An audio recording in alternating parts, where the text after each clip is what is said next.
Oh man, where do I even begin to talk about the 1977 film Star Wars by George Lucas?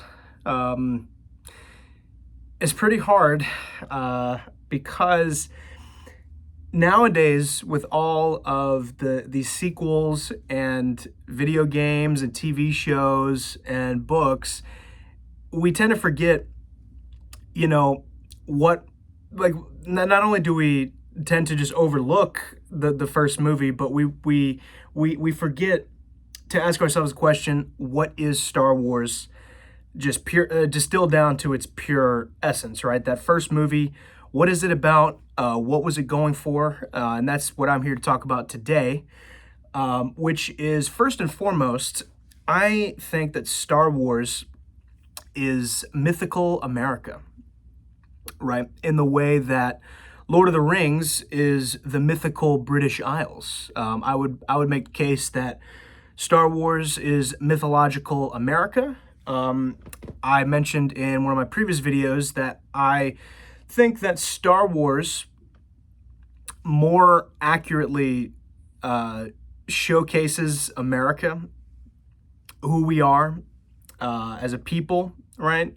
Our history, our proclivities, pretty much everything. I think Star Wars is more accurate in showing that to the world than a lot of this kind of Americanist propaganda that we might think is supposed to showcase America to the world. When in reality, I don't think that really gives America enough credit. Now, like what I'm saying is, if I were to try to just show to a foreigner what my culture is all about, my country, my people, my culture, everything, I would show them this movie.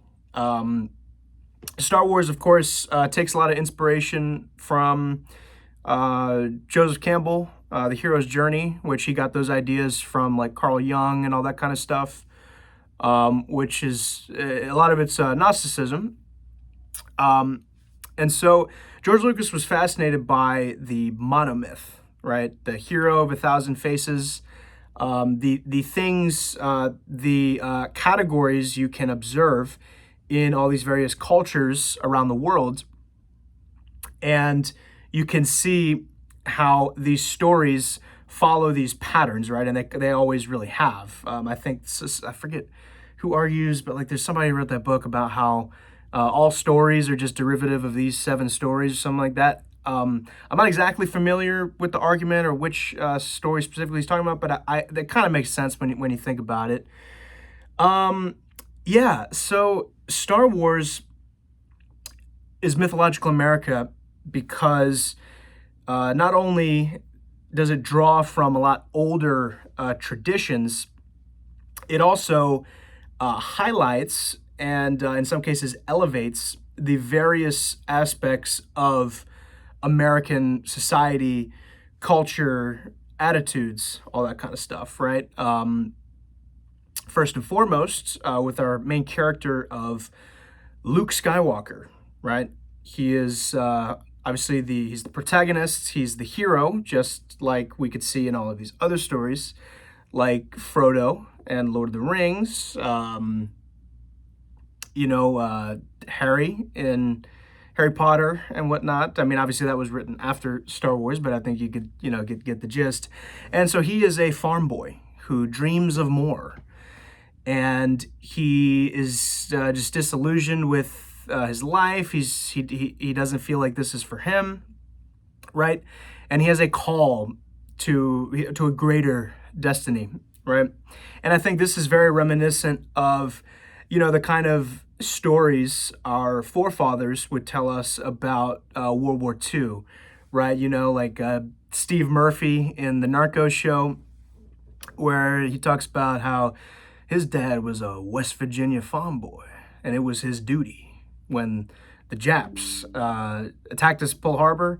He signed up. He volunteered to go fight in the war, And then this is very much what Luke does, right? Because the Empire is after the plans to their battle station that they fear the rebels can read those plans and exploit a weakness, right? And so Princess Leia the princess of the planet Alderaan, is hiding those plans, right? And she gets in the brilliant opening scene, right, in the opening shot, she's being pursued by the Empire, and so she hides these plans in a little droid named R2D2, and he and his sidekick C3PO,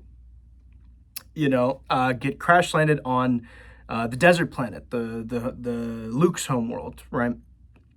And it might seem a little redundant, you know, explaining a lot of these things, because it's just Star Wars is one of those things in our culture that it's like it's just like, oh yeah, there's water in the air, like, well, yeah, of course I know Star Wars. Like, it's just so ingrained in the culture. We really just forget to ask ourselves, why did this movie connect with so many people? Is it really that good, or was it just different and that's why people? And I would say yes, Star Wars is just that good. And so you see the different sides of America, right? The kind of the kind of overseas charity peace side of America, right? Like with Alderaan, like Leia describes them. They're peaceful people with no weapons. They're very democratic, right? And that's contrasted with the Empire. They're a technocratic empire that, as in their meeting, they describe that they maintain their control through fear of this battle station. This battle station being the Death Star. The Death Star is like it's like the ultimate warning of the military-industrial complex and where it's going to inevitably lead, right? To the point where we can now construct planet killers, right? Like these weapons that can destroy entire planets. And now I think for the Coomer Goblin elite, that's probably like a wet dream, right? And yeah, the Empire. What's interesting is that Tarkin, the head of the operations of the Death Star, he describes the Imperial Senate being no longer of concern to them, right? So you can see how this technocratic empire has displaced whatever kind of previous structure they had of ambassadors, a Senate, and whatnot. So you can see how it's very much about like, it is about like tyranny versus, like, and then democracy is the way to go. That's part of it, right? And why I would say it's very American. But also you could see how it is, it just shows you not only that, but it also just shows you how empires traditionally function in general, right? Through fear and control, right?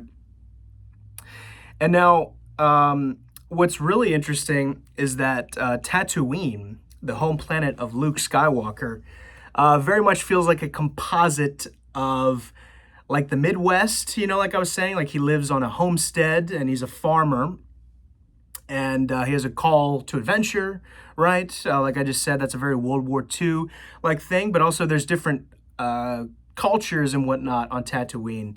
And the movie does such a good job of explaining just enough to you and just leaving all the visual cues for you to fill everything else, all the gaps in your head, but also just be in wonder with this world, because it is so unique and cool.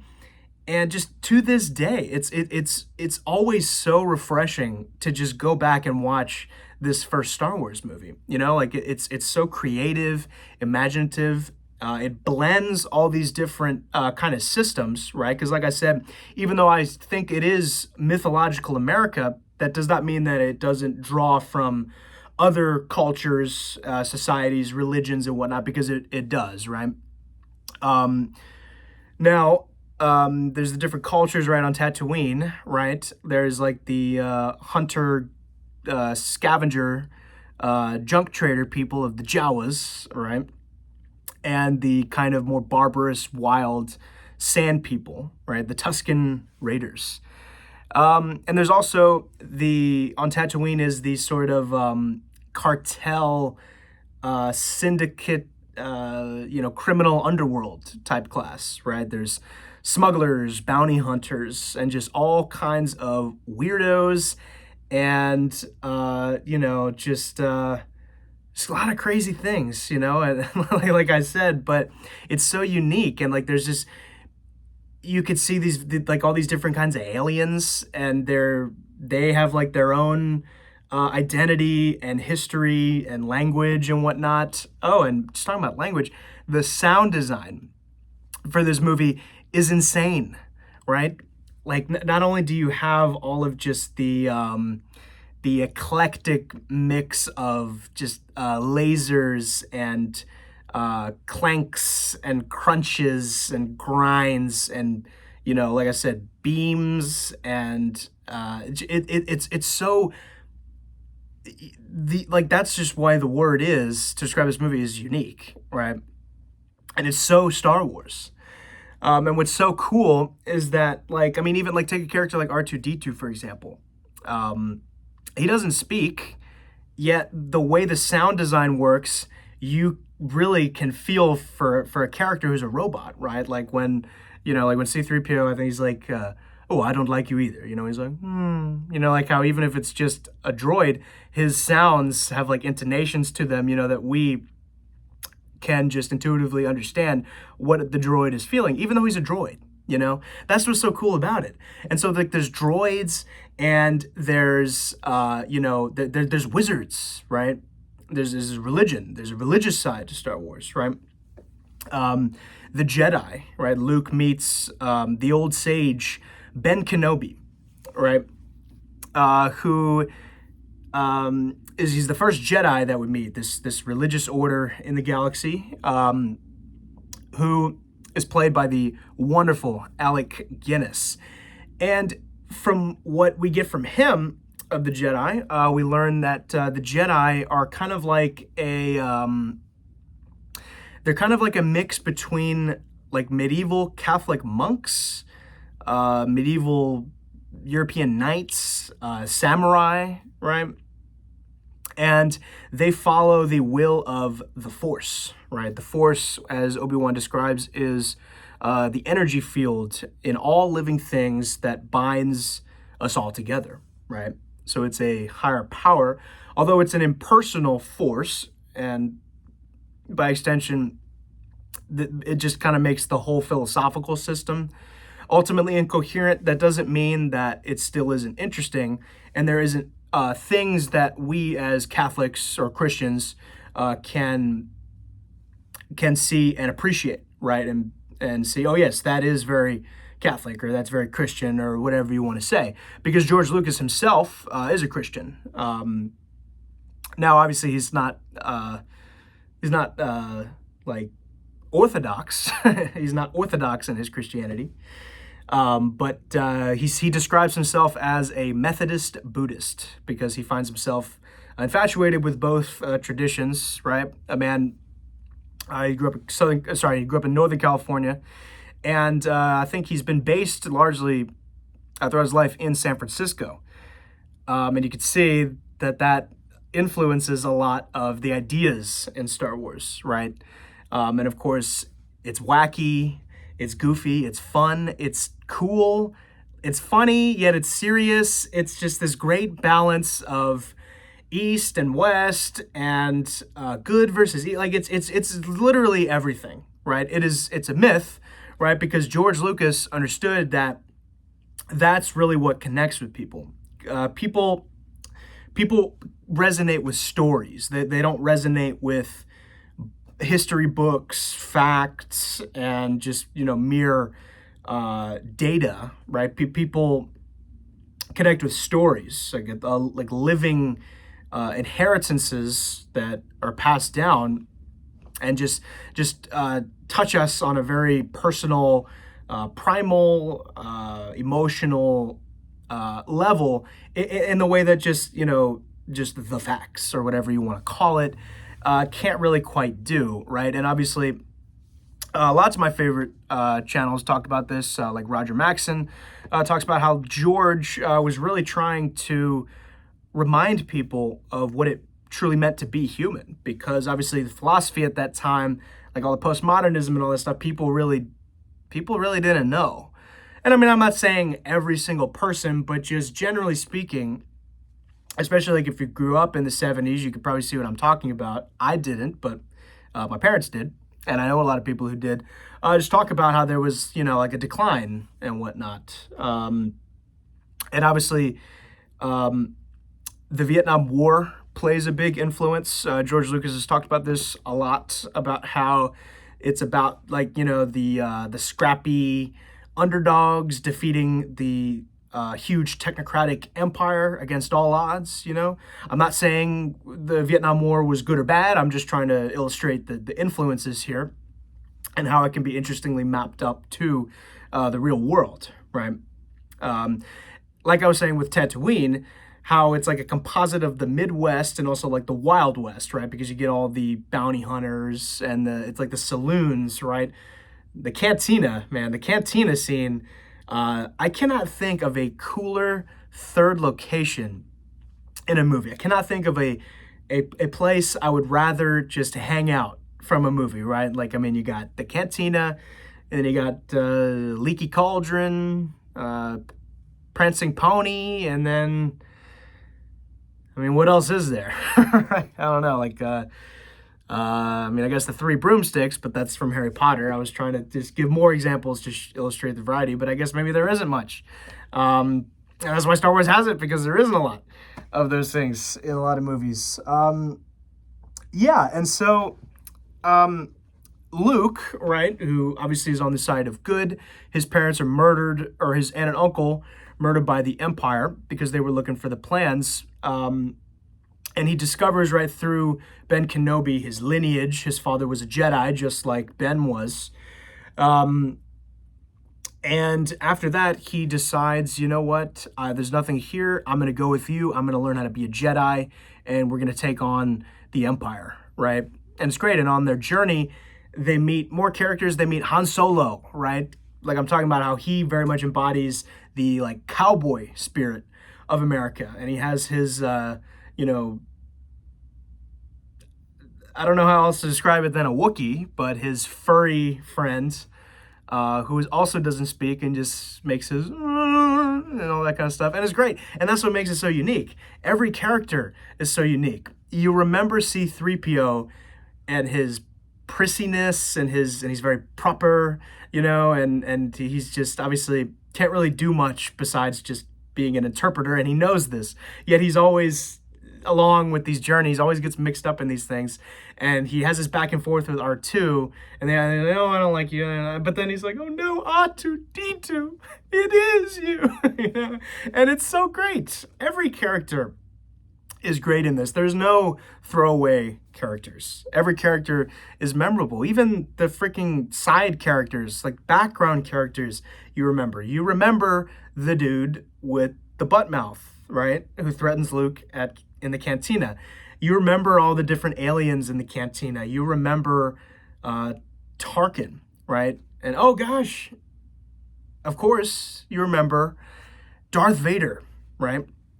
Which I agree with people like Jay Dyer that Darth Vader really is the ultimate warning against transhumanism, technocracy, and all that kind of stuff. And so Luke learns that he betrayed and murdered his father, and he used to be a pupil of Obi-Wan, right? And he is, from what we could tell, the leader of this evil galactic empire, right? And just from the get-go, the first scene, you are just like, what is this thing? He has this, you could hear him breathe. It's very slow and cold and calculated. His visual design is very reminiscent of, knights, right? Like from like, like European knights, samurai, right? With those kind of helmets they wear. Um, and it's fascinating because most of this you learn, I would say, in the next one, but you could still kind of tell from this, he is mysterious, and that's part of what makes him so cool, and just you're like fascinated and intimidated by this guy, you know. But also, you could tell that this breathing, he has this suit that has like an apparatus, right, and he covers his face. You can clearly see that this is some kind of cyborg, right? Half man, half machine, right? And now we don't know why any of this happened. All we need to know, really, is that he is the bad, evil Dark Lord, right? Is very much the Dark Lord in the way that like Sauron is. In fact, George Lucas actually talked about how much of an influence Lord of the Rings had on Star Wars, and he actually had to make a lot of edits to the script to make it less just like a copy of Lord of the Rings, which I think is really interesting. And so we see the imperial side of America. We see the sort of everyman aspect of America, and then we also see the religious side of America, right? And I think the sort of ultimate, and like I'm not trying to be mean, but like I would say the ultimate incoherent dualism of religion in the Star Wars universe, I think is very indicative of how Americans view religion, I would say, right? Of just like it's just light and dark. It's just this and that, right? And that very much comes out of like the Protestant tradition, right? But so Vader is aligned with the dark energies of the Force, the dark side of the Force, whereas Ben Kenobi is aligned with the light side of the Force, or just as they simply refer to it as just the Force. And that kind of gives you an indication that there's a proper way to use the Force and a not proper way to use the Force. But what's really interesting about Vader's character in this one that I forgot about, and because that's the thing, these movies are just like, I can't even tell you the first time I watched Star Wars. It's just kind of always been in my brain, right? But going back and rewatching these as an adult, it's very fascinating to see a lot of these things, hear a lot of these things that you didn't catch the first time. And I did get a lot of that this time. But what's really interesting is that Vader is, despite being the leader of the most powerful empire in the galaxy, right? Like it's the galactic empire, technocratic empire, right? He still is skeptical ultimately of technology, and you could see in this imperial boardroom of the elite imperial officers meeting, right, and them talking about strategy, whatnot. It's kind of like an intelligence meeting, I guess you could say. These guys are just drunk on power, the power of the Death Star, right? And he says, I forget which one of the officers, he says that this station, like, because obviously there's a concern, okay, the plans got away, and that just adds to the suspense, right? Because this is so suspenseful, right? When you just take all the context out of every Star Wars thing ever and just watch this as a movie, right? And think of the world in terms of just what we see in this movie, you could see how, sorry, I'm just all over the place, right, with this one, but I just like to get my thoughts out. Right, the Imperial officer describes the Death Star as the ultimate power in the universe. Any attempt by the rebels to attack this battle station would be a useless gesture. As he says, and this really goes to show you the ultimate, the fatal flaw of this empire is pride, right? Believing that technology or sufficiently advanced technology is good enough to control all of reality. When, as Vader points out to this guy, they're ignoring the Force, right? As Darth Vader describes, don't be too proud of this technological terror you've constructed. The ability to destroy a planet is insignificant next to the power of the Force, which is very true. And you could see later in the movie when Luke is, with all of his rebel allies attacking this battle station, right? It's very much like World War II with the fighter planes and all that kind of stuff, like dogfighting and all that kind of stuff. And obviously, I mean, it is a lot of World War II, but it's also fun to see this. Like, it's not just about that, right?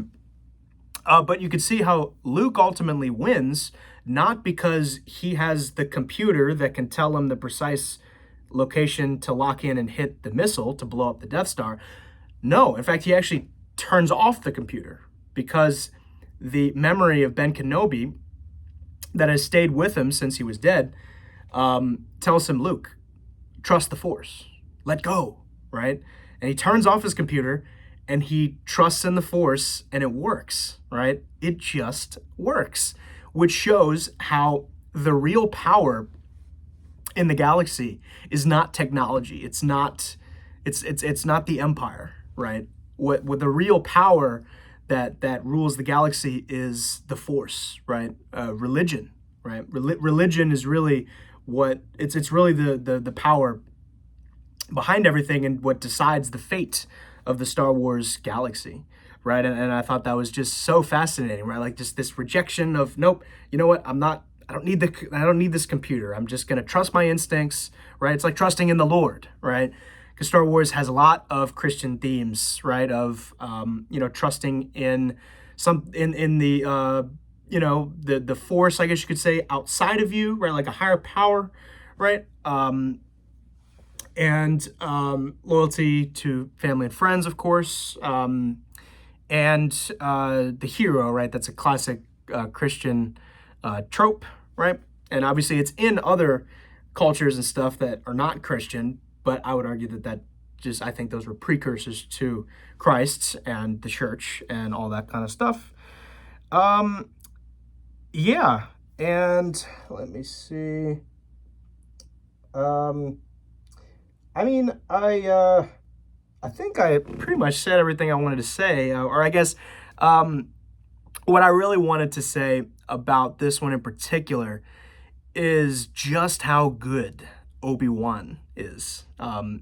Obi-Wan, or Ben Kenobi, in this movie is just phenomenal, and he works so well in the context of Obi-Wan's entire arc that we learn about in the later installments in the series, but also just as a self-contained character, he rules, right? He's like this mysterious, this mysterious old man in the fringes of the galaxy, right? And he's part of, and I think he's there intentionally to show you that the real wisdom and knowledge, right, has been forgotten in the world, right?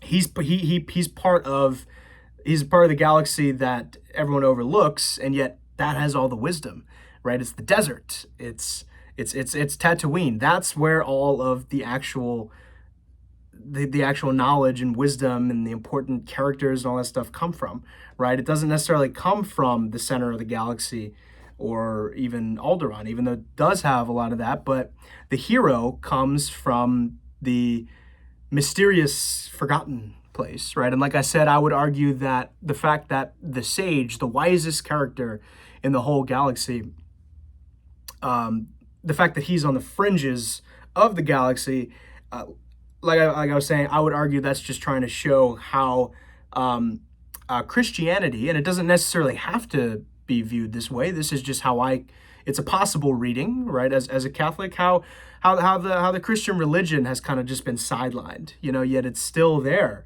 in the background and it has all the answers, right? And obviously Obi-Wan, he has all the characters, the way he looks, his brown robe is very reminiscent of like the Franciscan monks, right? He himself, right, with his beard, looks a lot like, figures like St. Padre Pio, right? And he has the lightsaber, the laser sword, just adding like he's like space. He's like a space Catholic monk and knight mixed with samurai, right? That's how I would describe it. And he has his laser sword, the lightsaber. I cannot think to this day of a cooler weapon in a movie than the lightsaber. And of course, growing up, we all, my friends and I, had our toy lightsabers and would pretend to have our duels, and then that's another thing that I really love about this movie is that it blends a lot of these different ideas and traditions, and it has a little bit of something for everyone. People of all ages, all races, religions, backgrounds, pretty much anything you could think of. There's something for you in this movie, right? Because it's hearkening to universal themes, things that all human cultures and societies can relate to, right? Um, Now, let me see. What I really want to talk about, I guess, because I haven't talked about it already, is how the different planets and respective people groups that inhabit these various planets, and like the jumping from planet to planet. This is kind of like how globalism feels, And if you've traveled to other countries, other nations, it can kind of feel like you're going from Coruscant and you're going all the way to Naboo or something like that. And Naboo from the prequel movies is very much like Italy, right? And Alderaan is kind of like that, right? It has like a certain Edenic quality, maybe you could say. It kind of represents, all that's good and pure and humanity, right? Like you could see from the outside, it's very luscious, lots of water on it. And that's contrasted, right, with the Death Star, which is like the inversion of that. It's just like the soulless mechanical weapon of mass destruction, right? Yeah, I mean, Star Wars is just it's so wacky, it's fun, it's exciting, it's mystical, it's gritty, it's rough. Like I said, it just has a way of blending all these different kind of genres. And I would argue that I know it gets said to death that this movie changed everything. And I would agree with that. And I think my 2 cents of why I think that is it kind of set the precedent for the kind of blockbuster formula moving forward of these kind of classic fairy tale stories, with the blending of various genres, right? Because Star Wars, it isn't really one genre. I mean, I guess you could say it's like an action adventure, but I mean, that's such a loose category, right? I mean, it's sci-fi, kind of. I mean, it doesn't really focus on the science side. I mean, it does a little bit, but I like that, right? It's like sci-fi, fantasy, drama, action adventure. It's comedy too, because it's really funny. I mean, to this day, some of the lines I really laugh at, like the interactions between C-3PO and R2-D2, are always just so delightful. And sometimes I can feel like I'm a C-3PO, if you guys couldn't tell. Yeah, and it really has a timeless quality to it. It has a lot of paradoxes, right? Of, like Darth Vader himself, he's ancient and he's like futuristic at the same time, and Star Wars itself, the world, is ancient and futuristic at the same time. It's a long time ago in a galaxy far, far away, And so we hear that it's a long time ago, yet it looks all futuristic. And what the movie's really trying to show you is that in the midst of all of these empires and rebellions and aliens and bounty hunters and weirdos and monks and sages and all of this, it's all binded together by the Force, right? And I think it's intentionally very vague, very impersonal, as George Lucas himself was just trying to, like he was blending a lot of religions. But I think I like that how the religion in Star Wars isn't really a one-to-one to any particular religion in the world. It kind of blends what I guess George Lucas saw with the best of both worlds, right? East and West. Right? The Force is very Eastern, right, in its approach, philosophically speaking, but it blends, like Western elements in terms of like the structure of the Jedi Order, I guess you could say, which, I mean, that's not in this movie, but we'll get to that hopefully in the later ones. But yeah, and Obi-Wan is just so wise. He's so collected. Everyone's frantic and scrambling, yet he's always just, he knows what to do. He's just that great masculine role model, right? That we all need, right? I mean, thankfully I have that. If you don't, obviously we can overcome things. That's why we have Christ, right? And that's why I make these videos, share the gospel with you guys. But obviously I'm not trying to be preachy. I am genuinely interested in ideas and talking about them, even when they conflict with my own views. But I think Star Wars has a lot to offer and can, in a lot of ways, be very comparable to Catholicism, right? And the ideals we value as Catholics, right? Yeah. Thanks so much for watching this one. I'm going to be doing Empire Strikes Back. I think I have a lot to say about that one. I'm going to go rewatch that one, and I'll let you guys know what I think about that. Thank you very much, and may the Force be with you.